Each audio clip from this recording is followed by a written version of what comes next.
بسم اللہ الرحمن الرحیم من یؤت الحکمۃ فقد اوتی خیرا کثیرا صدق اللہ مولانا العظیم وصدق رسولہ النبی الکریم الرؤوف الرحیم اللہم نور قلوبنا بالقرآن وزین اخلاقنا بالقرآن وادخلنا الجنۃ بالقرآن ونجنا من النار بالقرآن قال اللہ تعالی وتبارک فی شان حبیبہ مخبرا وآمرا ان اللہ وملائکتہ یصلون علی النبی یا ایھا الذین آمنوا صلوا علیہ وسلموا تسلیما صلاۃ والسلام علیک یا رسول اللہ وعلی آلک واصحابک یا محبوب رب العالمین۔ تمام حمد و ثنا تعریف و توصیف اللہ جل مجدہ الکریم کی ذات بابرکات کے لیے جو خالق کائنات بھی ہے اور مالک شش جہات بھی۔ اللہ جل وعلا کی حمد و ثنا کے بعد حضور نبی اکرم شفیع امم رسول محتشم نبی مکرم اللہ کے پیارے امت کے سہارے رب کے محبوب دانائے غیوب مالک رقاب امم فخر عرب و عجم والی کون و مکان سیاہ لا مکان سید انس و جاں سرور لالا رخاں نیر تاباں سر نشین مہوشاں ماہ خوباں شہنشاہ حسینہ تتمہ دوراں سر خیل زہرہ جمالاں جلوہ صبح ازل نور ذات لم یزل باعث تکوین عالم فخر آدم و بنی آدم نیر بطحا رازدار ما اوہا شاہد ما طغا صاحب علم نشرہ معصوم آمنہ احمد مجتبیٰ حضرت محمد مصطفیٰ صلی اللہ علیہ وسلم کے حضور ناز میں اپنی عقیدتوں ارادتوں اور محبتوں کا خراج پیش کرنے کے بعد عالی مرتبت ذی وقار محتشم سامعین السلام علیکم ورحمۃ اللہ وبرکاتہ۔ مولا کائنات سیدنا علی المرتضیٰ رضی اللہ تعالی عنہ حضور کے سکے چچا جناب ابو طالب کے فرزند ارجمند ہیں۔ عمر میں حضور سے 30 سال چھوٹے ہیں۔ اللہ تعالیٰ نے حضور علیہ السلام کو جب اعلان نبوت کا ارشاد کیا تو جن خوش نصیب لوگوں نے سب سے پہلے اسلام قبول کیا ان میں نمایاں نام حضرت مولا کائنات سیدنا علی المرتضیٰ کا ہے۔ اس وقت ان کی عمر صرف 10 سال تھی۔ بچوں میں سب سے پہلے اسلام قبول کرنے کا شرف انہیں نصیب ہوا۔ آقا کریم علیہ السلام کے چچا زاد بھائی تھے، لیکن ایک موقع پہ حضور نے ان کو ارشاد کیا انت اخی فی الدنیا والآخرہ، اے علی تو میرا دنیا میں بھی بھائی ہے اور آخرت میں بھی بھائی ہے۔ حضرت مولا کائنات کو حضور علیہ السلام نے مختلف جنگوں میں شرکت کا اعزاز بخشا۔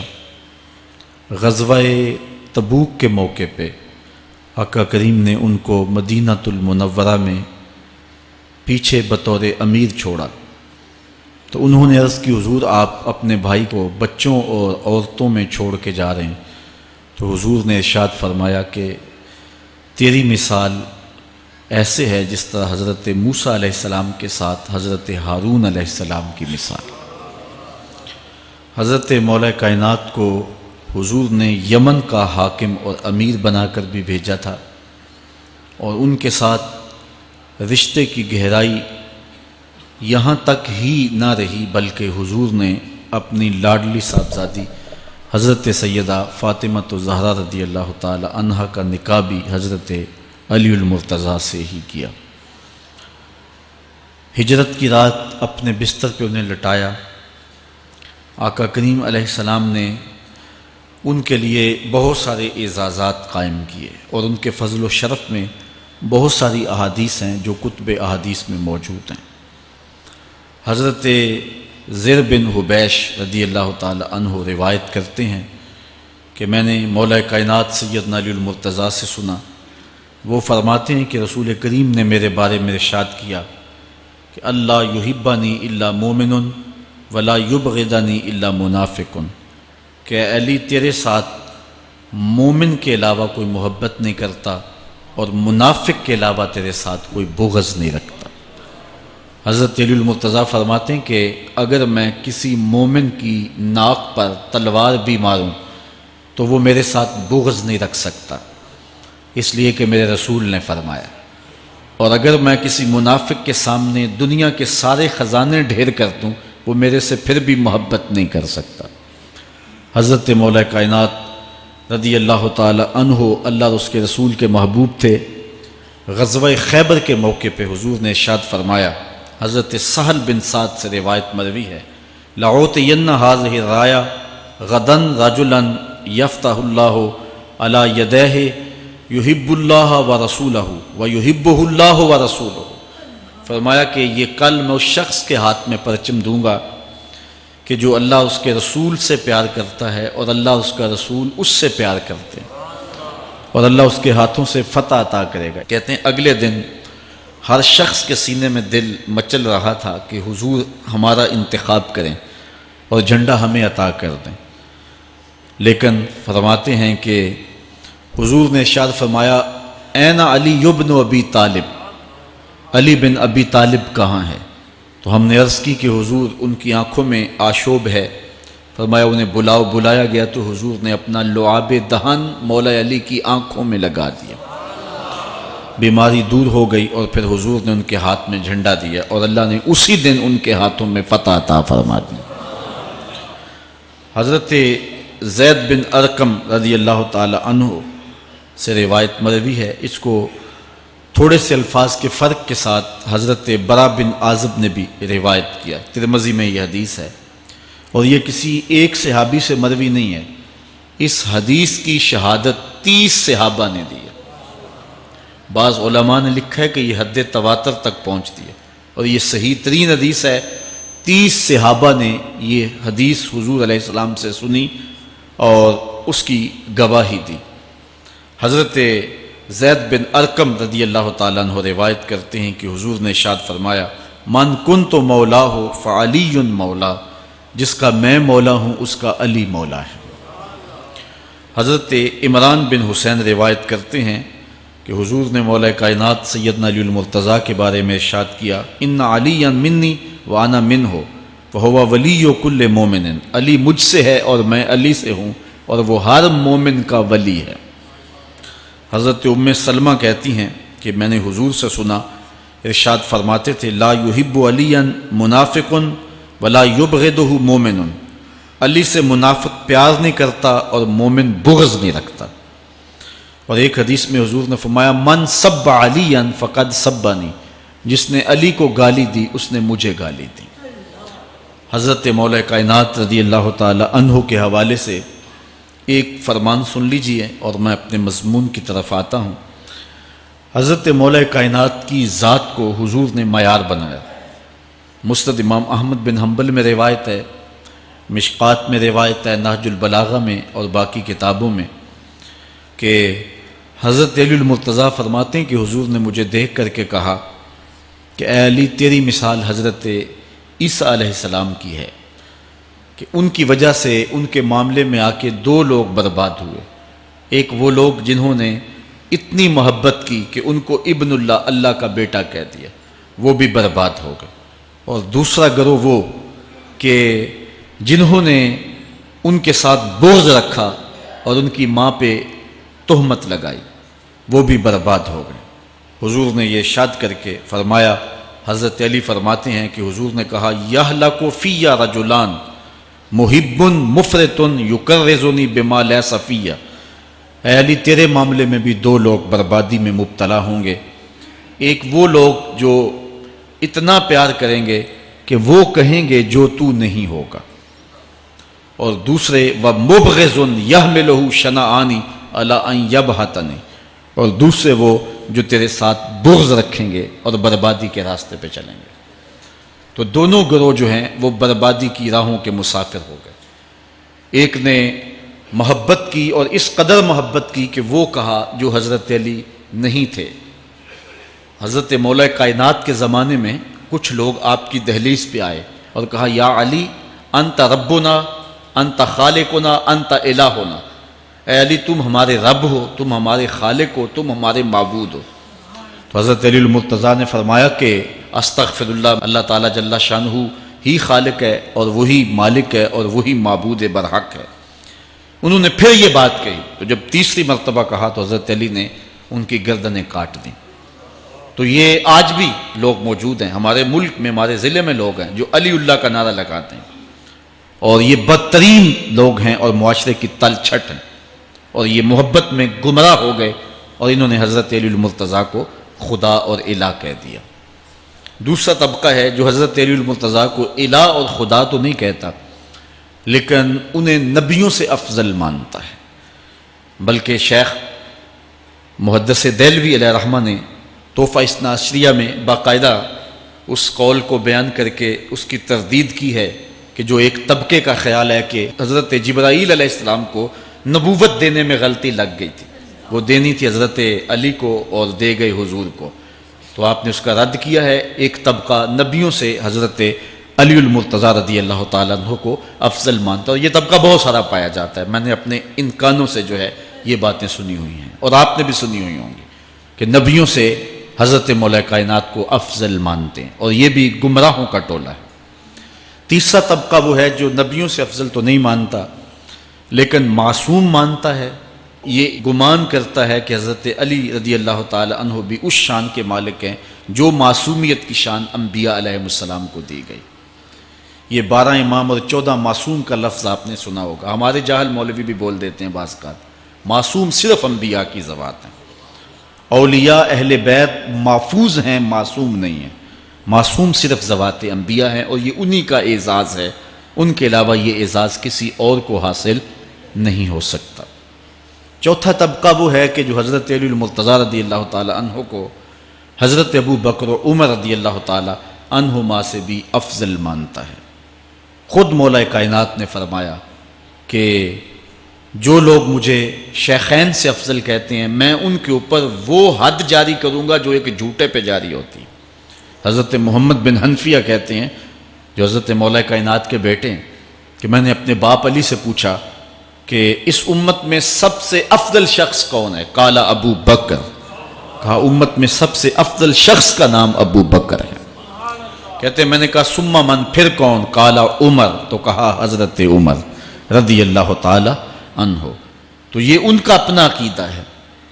یہ کہا جاتا ہے کہ حضرت علی رضی اللہ تعالی عنہ کا حق غصب کر لیا گیا۔ حضرت علی خود فرماتے ہیں کہ اگر حضور نے میرے بارے خلافت کی وصیت کی ہوتی تو میرے پاس صرف ایک تلوار اور ایک چادر بھی ہوتی تو میں آخر دم تک لڑتا۔ شیر خدا ہو اور اللہ کا رسول وصیت کرے اور وہ چھپ کے بیٹھا رہے، یہ کیسے ہو سکتا ہے؟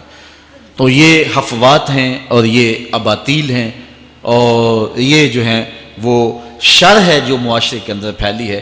مخبر صادق نے پہلے خبر دی کچھ لوگ محبت میں گمراہ ہوں، وَمُبْغِضٌ يَحْمِلُهُ شَنَآنِ عَلَىٰ أَن يَبْهَتَنِ، اور کچھ لوگ جو ہیں وہ بغض میں برباد ہو جائیں۔ ایسے لوگ بھی دھرتی پہ موجود ہیں کہ مولا کائنات کا نام لیا جائے تو ان کو گوارا نہیں ہوتا۔ خود حضرت مولا کائنات کے زمانے میں ایسے لوگ موجود تھے، آپ کو شہید کیا گیا ہے۔ اسلام کی تاریخ انتہائی دردناک ہے۔ حضرت مولا کائنات رضی اللہ تعالی عنہ کو ابن ملجم نامی بدبخت نے جو ہے وہ تلوار کا وار کر کے جو زہر میں بجھی ہوئی تھی شہید کیا ہے۔ تو یہ بغض اور دشمنی رکھنے والے لوگ تھے جو زمانے میں موجود تھے۔ ایک طرف ایسے تھے جو الہ اور معبود کہتے تھے، اور آپ جانتے ہیں کہ حضرت علی المرتضیٰ رضی اللہ تعالی عنہ کی قبر لوگوں کی نظر سے چھپا کے بنائی گئی، اس ڈر سے کہ لوگ آپ کی قبر کو اکھیڑ نہ دیں، کیونکہ خارجی اس قدر جو ہے وہ زور آور ہو گئے ہوئے تھے۔ اسلام کی تاریخ دردناک ہے۔ حضور علیہ السلام فرماتے ہیں جتنے دکھ مجھے دیے گئے کسی کو نہیں دیے گئے، کسی نبی کو نہیں پہنچے۔ حضرت صدیق اکبر رضی اللہ تعالیٰ عنہ کی 2 سال 2 ماہ 8 دن دور خلافت، آپ کا زمانہ دیکھیں، ٹکنے نہیں دیا گیا، سازشیں، مصائب، اعلان۔ حضرت سیدنا عمر رضی اللہ تعالیٰ عنہ کو شہید کیا گیا، حضرت عثمان غنی رضی اللہ تعالیٰ عنہ پہ 40 دن پانی بند رکھا گیا اور پھر انہیں شہید کیا گیا، حضرت مولا کائنات شہید کیے گئے، حضرت امام حسن کو زہر دیا گیا، حضرت امام حسین کو بچوں کے سامنے ذبح کر دیا گیا، حضرت امام اعظم ابو حنیفہ کی وفات جیل میں ہوئی ہے، امام احمد بن حنبل کے بدن پہ اتنے کوڑوں کے نشان تھے کہ جب قمیض اٹھاتے تھے تو ہر جگہ کوڑوں کے نشان ہی نظر آتے. امام مالک کو مدینے کی گلیوں میں گدھے کے اوپر بٹھا کے کالا منہ کر کے وقت کے حاکم نے پھرایا. حضرت مجدد الفسانی علیہ رحمہ کو گوالیار کے قلعے میں جو ہے وہ قید کیا گیا. علامہ فضل حق خیر آبادی کو جزیرہ انڈمان کالے پانیوں کی سزا دی گئی. اہل حق کی تاریخ دیکھیں، دردناک تاریخ ہے. آج بھی کابل میں، کندھار میں، قلعہ جنگی میں، دشت لیلہ میں، تورا بورا میں، تکریت میں، موصل میں، بغداد میں، کشمیر میں، غزہ میں، یہاں برما میں دیکھو کون سی قیامت نہیں توڑی جا رہی ہے. ہمارے ساتھ ماضی دیکھیں تو ہمیں بغداد کی وہ دردناک کہانی سامنے آتی ہے جب انسانی کھوپڑیوں کا مینار تعمیر کیا جا رہا ہے اور منگول سردار نے اپنی فوج کو حکم دیا تھا کہ جو کسی مسلمان کا سر نہیں لائے گا اس کا سر کاٹ کے اس مینار پہ لگائیں گے. پھر لوگ پیسے لے کے پھرتے تھے کہ مسلمان کا پتہ دے اور اس کی کھوپڑی کاٹی جائے. کچھ لوگ جان چھپانے کے لیے تہہ خانوں میں گھس گئے. پھر دجلہ کا بند توڑا گیا. 1.25 لاکھ لاشیں ہم نے تہہ خانوں سے نکالی تھی. اندلس کی تاریخ پڑھیں، ہمارے ساتھ جو قیامت توڑی گئی. مصر کے اندر 30,000 فاطمی کو شہید کیے گئے. غریب و سادہ و رنگی ہے داستان حرم، نہایت اس کی حسین اور ابتدا ہے اسماعیل. یہ اسلام کی تاریخی درد سے، خون سے بھری پڑی ہے. تو حضرت مولا کائنات سیدنا علی المرتضی رضی اللہ تعالی عنہ کو اس وقت اگر خدا کہنے والے بدبخت تھے تو ان کو شہید کرنے والے اور اس ڈر سے کہ ان کی قبر کو کھیڑ نہ دیا جائے خارجی اتنے زور آور ہیں تو ان کو جو ہے وہ لوگوں کی نظروں سے چھپا کر کے جو ہے وہ رکھا گیا. اور ایک دور وہ بھی آیا کہ ممبروں پہ بیٹھ کے مولا علی کو گالیاں دی جاتی تھی. یہ تاریخ میں یہ دور بھی آیا. آپ پڑھیں تاریخ، بنو امیہ کیسا دور بھی دنیا نے دیکھا ہے. اسی لیے حضور نے فرمایا تھا من سب علی فقد سبنی، جس نے میرے علی کو گالی دی اس نے مجھے گالی دی. اور لوگوں نے ممبروں پہ بیٹھ کے باقاعدہ حکومت کی طرف سے یہ جو ہے وہ قانون تھا کہ تمہارا خطبہ مکمل نہیں ہوگا جب تک علی کو گالی نہیں دو گے. یہ لمحے بھی آئے جب اس دور میں دشمن علی موجود تھے، مبغضین موجود تھے اور افراط محبت میں رکھنے والے موجود تھے. تو یہ دور تو اسلام کا حضور کے دور سے 1400 سال پیچھے ہے. تو یہاں بغض رکھنے والے بھی موجود ہیں. اس عنوان کے ساتھ اگر عنوان چھیڑوں تو یہ لمبی گفتگو ہو جائے گی، یہ میرا موضوع نہیں ہے. لیکن اتنی بات میں کہوں گا، اللہ کا شکر ادا کرو، اللہ نے تجھے اہل بیت کے در کا بھی غلام بنایا ہے اور صحابہ کا بھی غلام بنایا ہے. کچھ لوگ صحابہ کا نام لے کے اہل بیت کو برا کہتے ہیں، کچھ اہل بیت کا نام لے کے صحابہ کے خلاف بکواس کرتے ہیں. ہمارے بزرگ فرمایا کرتے تھے صحابہ نبی کے در والے ہیں، اہل بیت نبی کے گھر والے ہیں. ہم کہتے ہیں گھر والوں تجھے بھی ہمارا سلام، در والوں تجھے بھی ہمارا سلام. ہم در والوں کو بھی سلام کرتے ہیں، گھر والوں کو بھی سلام کرتے ہیں. کسی نے حضور خطیب الاسلام سے پوچھا تھا کہ حضرت عائشہ افضل ہیں یا حضرت فاطمہ افضل ہیں. پوچھنے والے نے تو صاحبزادہ کو پھنسانا چاہا تھا، لیکن جن کے عقیدے صاف ہوں وہ پھنستے نہیں ہیں، ان کے عقیدے واضح ہوتے ہیں. تو حضرت صاحبزادہ نے فرمایا کہ میاں اگر دیکھو بیٹی ہونے کی حیثیت سے تو فاطمہ بیٹی ہے نبی کی اور عائشہ بیٹی ہے ابو بکر کی. ابو بکر کی بیٹی نبی کی بیٹی سے افضل تو نہیں ہو سکتی. اور اگر دیکھو بیوی ہونے کی حیثیت سے فاطمہ بیوی ہے علی کی اور عائشہ بیوی ہے نبی کی. علی کی بیوی نبی کی بیوی سے افضل تو نہیں ہو سکتی. تو یہ اپنے عقیدے کو واضح کر دیا. اللہ آپ کو سلامت رکھے اور حق کی راہوں کا مسافر رکھے. آج کا عنوان ہے حضرت مولا کائنات کے اقوال حکمت، ان کی زندگی کا نچوڑ. اللہ نے بصیرت کا جو نور اور جو ہے وہ دانش اور فہم و ادراک کے جو اجالے مولا کائنات کو دیے تھے وہ انہی کا مقصود ہے. ایک ایک بات سے نور نکلتا ہے. اور اللہ قرآن میں فرماتا ہے جس کو حکمت عطا کر دی گئی اس کو خیر کثیر عطا کر دیا گیا. حکمت وہ اس بات کو کہتے ہیں کہ جس کو لوگ نقل کریں اور جس سے فائدہ حاصل ہو. حضرت مولا کائنات کی باتوں کو لوگوں نے لکھا، یاد کیا اور آگے منتقل کیا. آج سارا دن اور گزشتہ شب حضرت مولا کائنات کے بہت سارے فرامین کو پڑھا ہے، سینکڑوں کے اعتبار سے مختلف کتب سے کھنگالا ہے، اور جس طرح وہ ایک مکھی شہد نچوڑتی ہے، ایک ایک پھول پہ بیٹھ کر کے رس تیار کرتی ہے، ایک شہد آپ کے لیے تیار کیا ہے، اور آج کی مجلس میں آپ کی نظر کرنا چاہ رہا ہوں۔ اور دیکھیے کہ مولا کائنات حکمت کے کیسے دروازے ہیں۔ اسی لیے حضور نے فرمایا آنا دار الحکمت و علی بابھا، آنا مدینۃ العلم و علی بابھا، میں حکمت کا گھر ہوں، علی دروازہ ہے، میں حکمت کا شہر ہوں، علی اس کا دروازہ ہے۔ تو شریف لوگ شہر میں دروازے کے راستے ہی جایا کرتے ہیں، دیواریں پھلانگ کر کے جانا شریف لوگوں کا شیوا نہیں ہوتا ہے۔ علم کی خیرات لینی ہے تو مولا علی کی دہلیز پہ آنا ہوگا۔ حضرت مولا کائنات فرماتے ہیں میں نے اپنے ارادوں کی شکست سے اپنے رب کو پہچانا ہے۔ جو میں منصوبہ بندی کرتا ہوں نتیجہ یہ نکلے گا، میرا خیال ہوتا ہے یہ ہوگا، لیکن ایسا نہیں ہوتا، ہوتا وہ ہے جو رب کو منظور ہوتا۔ اس لیے میں اپنے ارادوں کی شکست سے اپنے رب کو پہچانا ہے۔ حضرت مولا کائنات زندگی گزارنے کا ڈھب، اسلوب اور طریقہ بتا رہے ہیں، سنو۔ فرماتے ہیں خالط الناس مخالطتاً ان متم معہا بقو وان عشتم ہنو الیکم، لوگوں کے ساتھ ایسی زندگی گزارو کہ اگر تم مر جاؤ تو لوگ روئیں کہ کوئی قیمتی متاع کھو گئی، اور اگر تم زندہ رہو تو لوگ تمہاری صحبت کے مشتاق رہیں، تمہاری مجلس میں بیٹھنے اور تمہارے پاس آنے کی آرزو اپنے سینے میں رہیں۔ مرو تو زمانہ تڑپے، تمہاری موت پہ لوگوں کے سینے میں دل دہل جائیں، اور جیو تو لوگ تمہاری خدمت میں حاضر ہونا اپنے لیے ایک سعادت مندی سمجھیں۔ مولا کائنات رضی اللہ تعالی عنہ دشمن پر طاقت پانے والے کے لیے ایک نصیحت کرتے ہیں، فرماتے ہیں اذا قدرت علی عدوک فاجعل العفو عنہ شکرا للقدرت علیہ، جب تو دشمن پر غالب آ جائے تو دشمن پر غالب آنے کا شکریہ کیا ادا کرنا ہے۔ دشمن ایک بہت بڑی مصیبت ہے، لیکن دشمن زیر دام آ گیا اور وہ تیرے قابو میں آ گیا اور اس کا سر تیرے پاؤں تلے ہے۔ اب اللہ کا شکر اس حال میں کہ مالک تو نے دشمن پر مجھے غلبہ دیا، طاقت دی، تو شکر کیا ہے؟ تو حضرت مولا کائنات فرماتے ہیں دشمن پر غالب آنے کا شکریہ یہ ہے کہ دشمن کو معاف کر دو۔ یہ بڑے لوگوں کا شیوا ہوتا ہے، جب دشمن قابو آ جائے تو پھر اس سے درگزر کرنا، یہ اللہ تعالیٰ کا شکر ادا کرنا ہے، یہ اللہ تعالیٰ جل شانہ کی اس کرم نوازی کا شکریہ ادا کرنا ہے۔ زہد کیا ہے؟ حضرت مولا کائنات رضی اللہ تعالی عنہ کا ایک 4 لفظی فرمان سنیے، اور زہد کی تعریف کتنی خوبصورتی کے ساتھ کی۔ فرمانے لگے افضل الزہد اخفاء الزہد، بہترین زہد یہ ہے کہ زہد کو پوشیدہ رکھا جائے، بہترین زہد یہ ہے کہ زہد کو پوشیدہ رکھا جائے۔ ہم تو اپنی عبادتوں، اپنی نیکیوں، اپنی سماجی خدمات کے اشتہار چھپواتے ہیں نا۔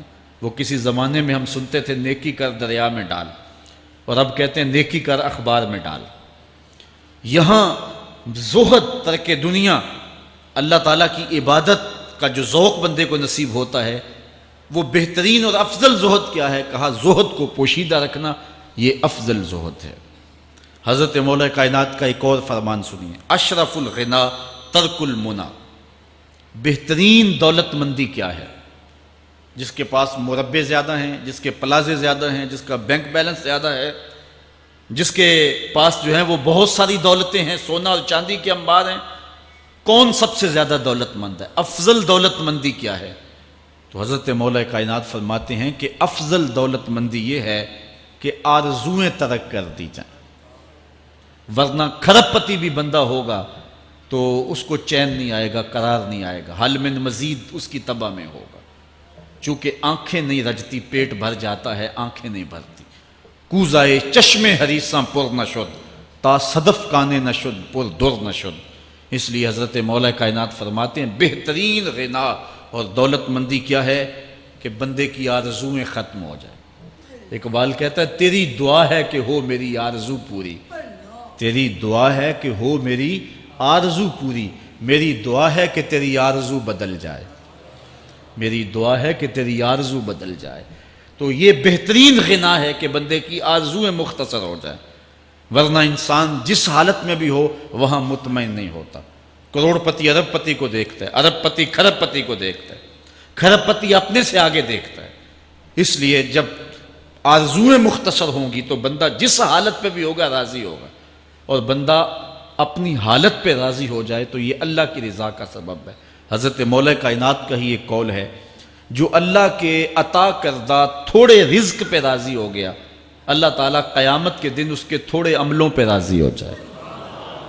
یہ اللہ کی کرم نوازیوں کے رنگ ہیں۔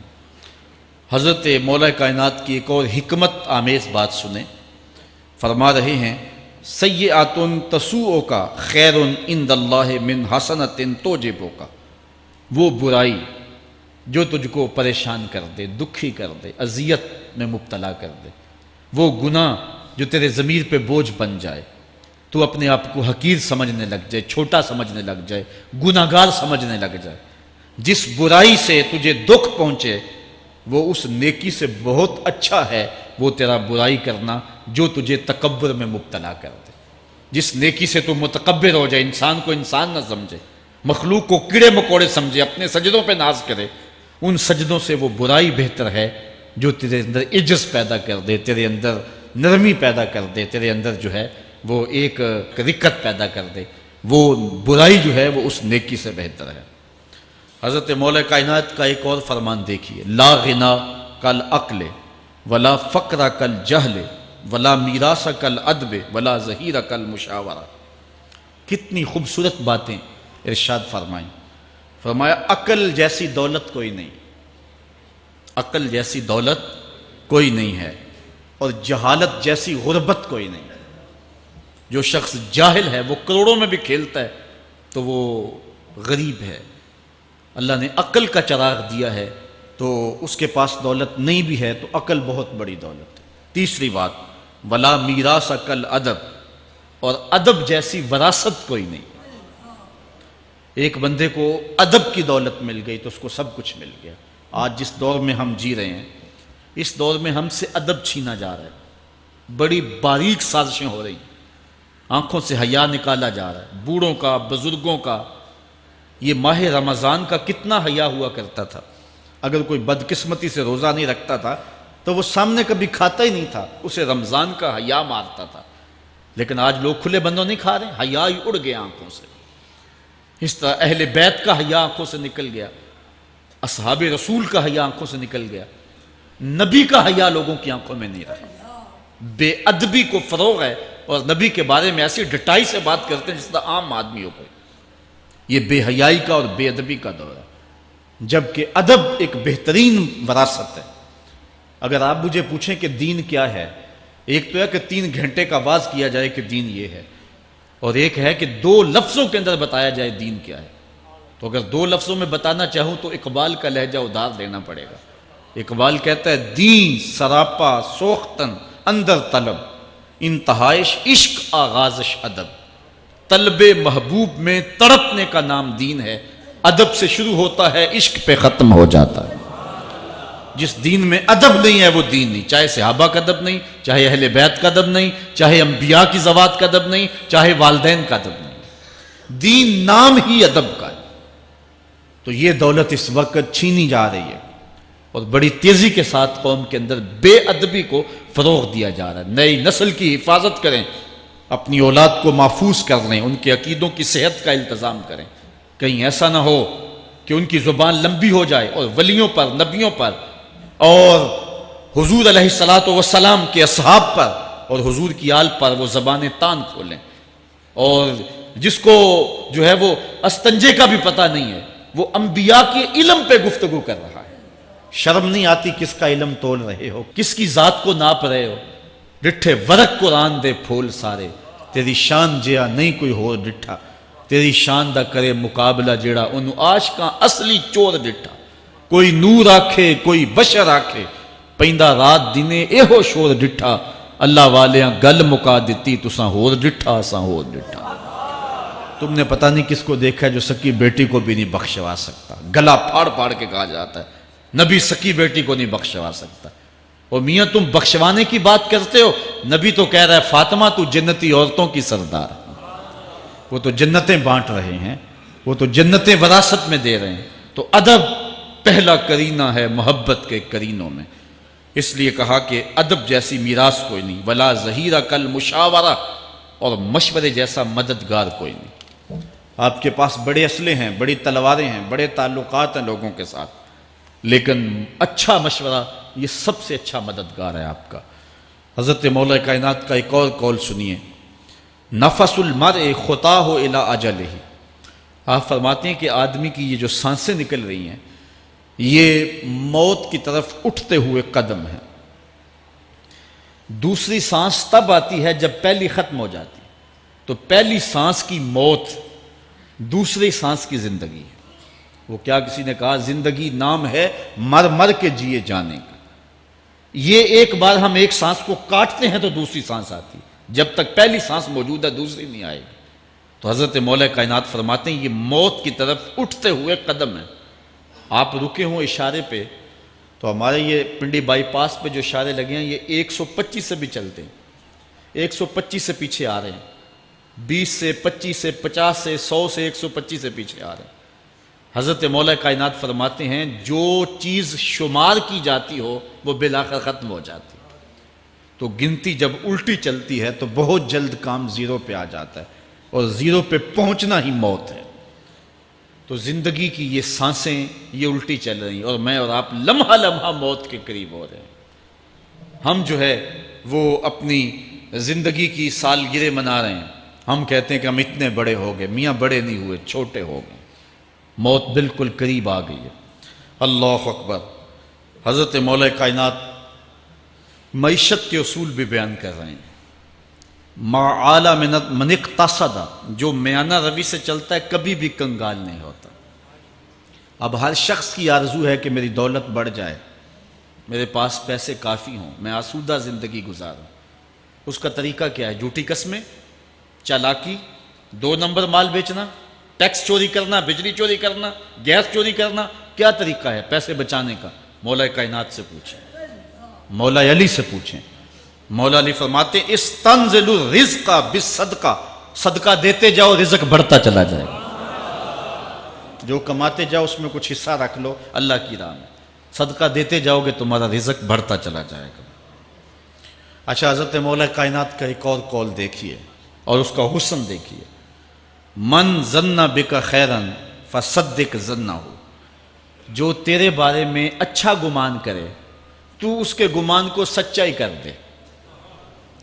تو وہ نہیں ہے جو کوئی تیرے بارے میں گمان کر رہا ہے، لوگ تجھے اچھا سمجھتے ہیں، تو اچھا نہیں ہے، تو اچھا بن جا تاکہ لوگوں کا گمان ٹھیک ہو جائے۔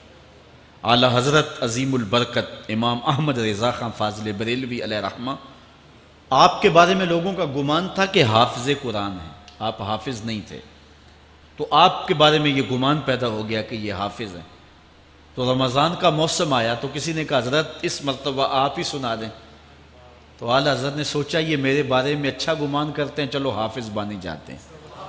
اعلیٰ حضرت نے قرآن 1 مہینے میں حفظ کیا ہے، دن کو پڑھتے تھے، شام کو سنا دیتے تھے کہ جو لوگوں کا گمان ہے میں اس کے مطابق ہی ہو جاؤں۔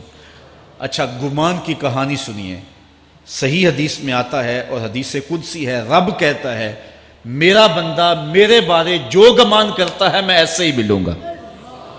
اس لیے اپنے رب کے بارے میں اچھا گمان کرنا چاہیے کہ ہمارا رب ہمیں معاف کر دے گا اور ہمارے گناہوں سے درگزر فرمائے گا۔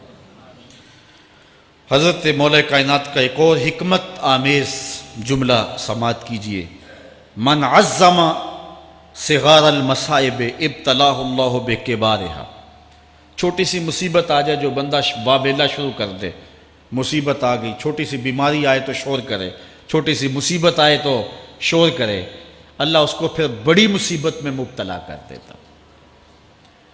جہاں ضرورت نہیں ہے وہاں اظہار کی کیا ضرورت؟ بیماری ہے تو ڈاکٹر کو بتاؤ، بندے کو بتانے کا کیا فائدہ؟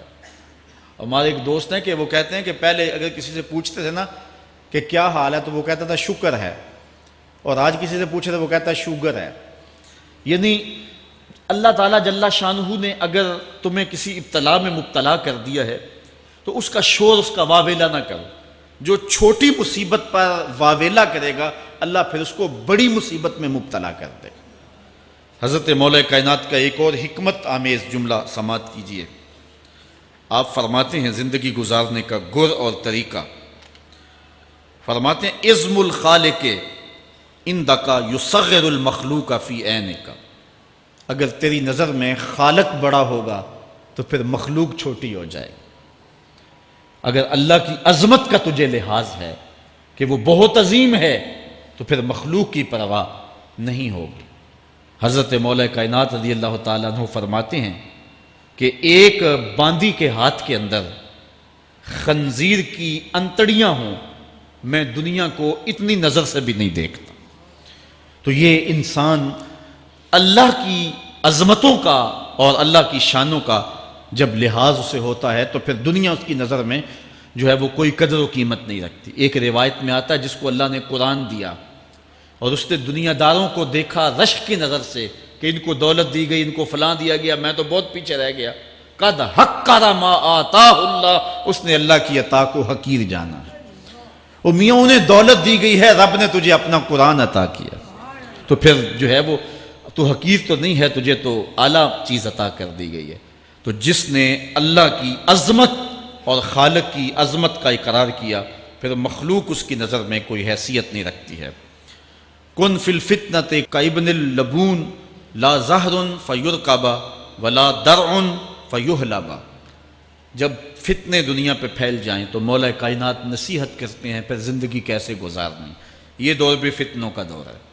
حضرت مولا کائنات فرماتے ہیں جب فتنے معاشرے میں پھیل جائیں تو پھر اونٹ کے 2 سالہ بچے کی طرح ہو جا کہ اگر لوگ اس پہ سواری کرنا چاہیں تو وہ سواری کے قابل نہ ہو، اور لوگ اگر اس کا دودھ دونا چاہیں تو وہ دودھ نہ دے، یعنی وہ فتنے کو کسی طرح سے بھی تقویت نہ دے، اس طرح کا ہو جا جس طرح اونٹنی کا 2 سال کا بچہ ہوتا ہے۔ حضرت مولا کائنات فرماتے ہیں من حاسب نفسہ ربحا ومن غفل عنہا خاسرا ومن خاف آمنا ومن اعتبر ابصر ومن ابصر فہم ومن فہم عالم۔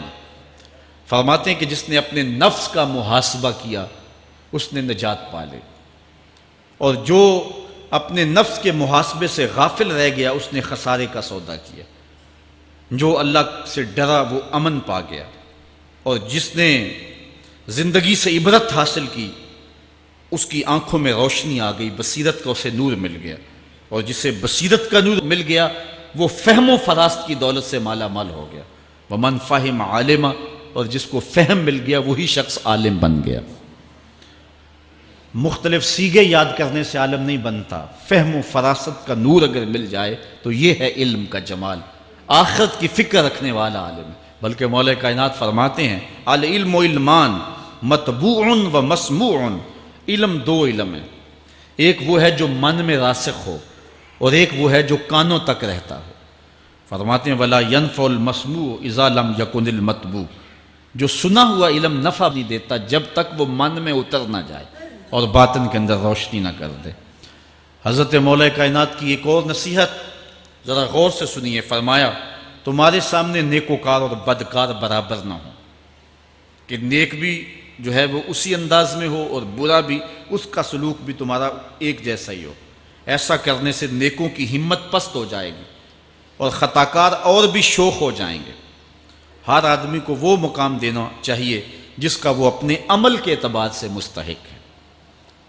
اصل خرابی ہوئی تب ہے ہمارے آراس میں، ہماری محافل نعت میں، ہماری مجالس میں وہ لوگ مہمان خصوصی بنے جن کے پاس دولت زیادہ تھی، چاہے کردار کے لحاظ سے وہ کتنے ہی پست کیوں نہ ہو، اور جن کے پاس دولت نہیں ہے چاہے وہ کردار کے اعتبار سے جتنے مرضی بلند کیوں نہیں ہے، انہیں عزت کی مسند پہ نہیں بٹھایا گیا۔ میں نے اپنی ان آنکھوں سے گجرانوالہ کے ایک اسٹیج پہ دیکھا کہ ایک محفل نعت تھی اور ایک بوڑھا شخص سفید ریش، وہ اسٹیج پہ شوق میں کہ میں نعت خانوں کو قریب سے دیکھوں، وہ آ کے بیٹھ گیا، اور منتظمین نے جو ہے وہ سیکورٹی کو حکم دیا اس بابے کو اٹھاؤ اور اس کو جو ہے وہ نیچے کرو۔ یعنی لوگوں کی قدر و منزلت ان کے دولت کے قد کے مطابق کی جاتی۔ جو کل شراب خانے میں مہمان خصوصی تھا آج وہ محفل نعت میں مہمان خصوصی ہے۔ جو جتنا بڑا ڈاکو ہے اتنا ہی بڑا جو ہے وہ عزت پاتا ہے. کیوں؟ دین میں تو عزت ان کو ہونی چاہیے جو دیندار. ان اکرمکم عند اللہ اتقاکم، جو سب سے زیادہ متقی ہوگا اللہ کے نزدیک وہی عزت والا ہوگا. تو ایک بندے کو دنیا میں بھی عزت ہے اور مصلی اور محراب اور جو ہے وہ عرس اور پیر خانے میں بھی اس کو عزت ہے، تو پھر یہ حوصلہ شکنی ہے تقوی والوں کی. حضرت مولا کائنات فرماتے ہیں اور خطا کار اور بھی شوق ہو جائے گا. بلکہ ہم نے جو انداز اختیار کیا ہوا ہے، ایک شعر پڑھتے ہیں ہمارے نعت خواں کہ چلو دربار نبی میں چلیں، کھوٹے سکے بھی جہاں پہ چلتے ہیں. اور پھر جو ہے وہ سارے لوگ نوٹ پھینک رہے ہوتے ہیں. شرابی بھی نوٹ پھینک رہا ہے، جوا کھیلنے والا بھی پھینک رہا ہے، جس نے رشوت سے پیسے کمائے وہ بھی پھینک رہے ہیں اور خوش ہو رہے ہیں کہ کھوٹے سکے بھی وہاں چلتے ہیں. جبکہ ان اللہ طیب ولا یقبل الا الطیب، حدیث میں آتا ہے اللہ فرماتا ہے کہ اللہ طیب ہے اور پاکیزہ کے علاوہ قبول ہی نہیں کرتا. من غش فلیس منا، جو ملاوٹ کرے وہ ہم سے نہیں ہے. اور یہاں کھوٹے سکے بھی چلائے جا رہے ہیں اور پھر جتنے بھی کھوٹے سکے ہیں وہ نوٹ پھینک رہے اور ایسے ایسے پھینک رہے اور خوش ہو رہے ہیں کہ یہ تو کچھ بھی نہیں ہے. حرام سے کمائے، حلال طریقے سے کمائے، جس طریقے سے کمائے کوئی فرق نہیں پڑتا. نہیں، حضرت مولا کائنات نے زندگی کے گر سکھائے. فرماتے ہیں کہ نیکوکار اور بدکار تمہاری نظروں میں برابر نہ ہوں. ایسا کرنے سے نیکوں کی ہمت پست ہو جائے گی اور خطا کار اور بھی شوق اور گناہ میں دلیر ہو جائیں گے. ہر آدمی کو وہ مقام دو جو عمل کے اعتبار سے اس کا مقام بنتا ہے. لیکن اس دور کے اندر تو جو حال ہو گیا ہے، بلکہ حضرت مولا کائنات اس بات کو پہلے بھام کے ارشاد فرمایا، لوگوں کا عجیب حال ہے، بدکاری کو اعلیٰ نسب کا نشان سمجھتے ہیں اور پاک دامنی کو تعجب خیال کرتے ہیں. گویا اسلام کے لباس کو الٹا پہن لیا ہے لوگوں نے. جو رخ سیدھا ہونا چاہیے تھا اس کو الٹا کر دیا، جو الٹا ہونا چاہیے اس کو سیدھا کر دیا. حضرت مولا کائنات کا ایک اور قول بھی سنیے، تھوڑا سا شک بھی دین بگاڑ دیتا ہے. دین کے اندر شک نہیں کرنا چاہیے. دین جو ہے وہ یقین کا نام ہے. علامہ اقبال نے ایک بڑی خوبصورت اس وقت بات کہی تھی جب شکوک جنم لے رہے تھے کہ سن ہے تہذیب حاضر کے غلام، غلامی سے بدتر ہے بے یقینی. غلامی سے بدتر ہے بے یقینی. آج بے یقینی پھیلا دی گئی ہے معاشرے کے اندر اور قوم جو ہے وہ بالکل جو ہے وہ یقین کی اس دولت پہ جو ہے وہ قانے نہیں ہے. اور فرمایا مولا کائنات نے تھوڑا سا شک بھی دین بگاڑ دیتا ہے. اور پھر دوسرا قول بھی سنیے، تھوڑی سی دنیا بھی آخرت برباد کر دیتی. یہاں دنیا سے مراد کیا ہے؟ دولت، کاروبار نہیں. چیز دنیا از خدا غافل بدن. مرشد اقبال رومی کہتے ہیں دنیا کیا ہے؟ خدا سے غافل ہونا. خدا سے غافل جو شے کر دے، وہ دولت ہو، وہ کاروبار ہو، وہ بیوی ہو، وہ بچے ہوں، وہ دنیا ہے. اور دنیا تھوڑی بھی ہو آخرت کی بربادی کا سبب ہے. حضرت مولا کائنات فرماتے ہیں پرہیزگاری کے سوا حلم درست نہیں ہوتا اور طمع کی موجودگی میں دین سلامت نہیں رہ سکتا. اگر میرے اندر لالچ ہے تو میں یہاں ممبر پہ بیٹھ کے حق نہیں بول سکتا. اگر میرے اندر لالچ ہے تو میں اسمبلی میں بیٹھ کے حق نہیں بول سکتا. جب طمع ہو تو پھر دین سلامت نہیں رہتا اور جب طمع نہ ہو تو بندہ سولی پہ چڑھ کے بھی حق ہی بولتا ہے. دوواں گلاں وچوں 10 درویشا، میرے حضور کی بل عالم فرماتے ہیں دوواں گلاں وچوں 10 درویشا، تینوں کیڑی گل کو بھولی، عالم اوپر ممبر بولے عاشق اوپر سولی. جب تک تھوڑی طمع بھی انسان کے اندر ہے تو بندہ پھر اس کا دین سلامت نہیں رہ سکتا. دین کی سلامتی طمع کو ختم کرنا ہے. لالچ بنیاد ہے دین کی خرابی کی. یہ وہ حکمت بری باتیں تھیں جو مولا کائنات سید علی المرتضیٰ رضی اللہ تعالی عنہ کی ہمارے تک پہنچی اور انہوں نے زندگی گزارنے کا ڈھب، اسلوب اور گر سکھایا. آفاق کے ہر گوشے میں قرآن سنا کر دم لینا، اب رکنا نہیں، اب تھمنا نہیں، فردوس میں جا کر دم لینا.